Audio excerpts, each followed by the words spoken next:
ಸುದ್ದಿಗಾಗಿ ಸಿದ್ದು ನ್ಯೂಸ್. ಹೆಚ್ಚಿನ ವಿಡಿಯೋಗಳಿಗಾಗಿ ನಮ್ಮ ಚಾನಲ್ ಅನ್ನು ಶೇರ್ ಮಾಡಿ, ಹಾಗೆ ಸಬ್ಸ್ಕ್ರೈಬ್ ಮಾಡಿ. ಯಾಕೆಂದರೆ ನಮ್ಮ ಸುದ್ದಿಗಳು ನಿಮಗೆ ಬೇಗನೆ ತಲುಪುತ್ತವೆ. ಸುದ್ದಿಗಾಗಿ ಸಿದ್ದು ನ್ಯೂಸ್ಗೆ ಸ್ವಾಗತ. ನಾನು ಮುನೀರ್ ಅವಟಗಿರಿ. ಮುದ್ದೇಬಿಹಾಳ ತಾಲೂಕಿನ ತಂಗಡಗಿ ಸಮೀಪದ ನೇಬಗೇರಿ ಗ್ರಾಮದ ಹತ್ತಿರ ಇರುವ ಪ್ರಾದೇಶಿಕ ಸಾರಿಗೆ ಅಧಿಕಾರಿ RTO ಜಯರಾಮ್ ನಾಯಕ್ ಅವರ ತೋಟದ ಮನೆಗೆ ಕಳ್ಳರು ಕನ್ನ ಹಾಕಿದ್ದು 9 ಲಕ್ಷ ರೂಪಾಯಿ ನಗದು, 10 ಲಕ್ಷ ರೂಪಾಯಿ ಮೌಲ್ಯದ ಚಿನ್ನಾಭರಣ ಕಳ್ಳತನ ಮಾಡಿರುವ ಘಟನೆ ಗುರುವಾರ ಬೆಳಿಗ್ಗೆ ಬೆಳಕಿಗೆ ಬಂದಿದೆ.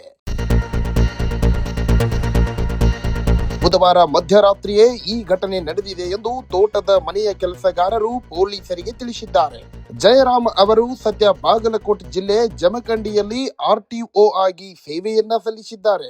ಅವರ ಪತ್ನಿ ಜಿಲ್ಲಾ ಪಂಚಾಯಿತಿ ಮಾಜಿ ಸದಸ್ಯೆ ಸುನಂದಾ ನಾಯಕ್ ಅವರು ಬೇರೆ ಊರಿಗೆ ತೆರಳಿದ್ದರು. ಹೀಗಾಗಿ ಮನೆಯಲ್ಲಿ ಯಾರೂ ಇಲ್ಲದ ಸಂದರ್ಭ ನೋಡಿಕೊಂಡು ಈ ಕೃತ್ಯ ಎಸಗಿದ್ದಾರೆ ಎಂದು ಮೂಲಗಳು ತಿಳಿಸಿದೆ. ಘಟನಾ ಸ್ಥಳಕ್ಕೆ Basavana Bagewadi DYSP Ballappa Nandagavi, Muddebihal CPI Mohammed Faseeuddin, crime PSI Rangappa Bhangi, police ಸಿಬ್ಬಂದಿ ಭೇಟಿ ನೀಡಿ ಅಗತ್ಯ ಮಾಹಿತಿ ಸಂಗ್ರಹಿಸಿದ್ದಾರೆ. ವಿಜಯಪುರ ಜಿಲ್ಲಾ ಕೇಂದ್ರದಿಂದ ಬೆರಳೆಚ್ಚು ತಜ್ಞರು, ಪೊಲೀಸ್ ಶ್ವಾನಗಳು ಆಗಮಿಸಿ ಹೆಚ್ಚಿನ ಪರಿಶೀಲನೆ ನಡೆಸಲಾಗಿದೆ.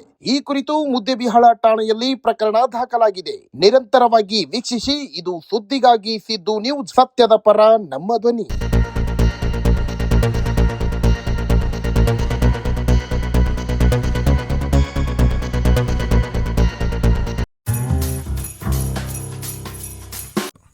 ಜಾಹೀರಾತುಗಳಿಗಾಗಿ ಸಂಪರ್ಕಿಸಿ.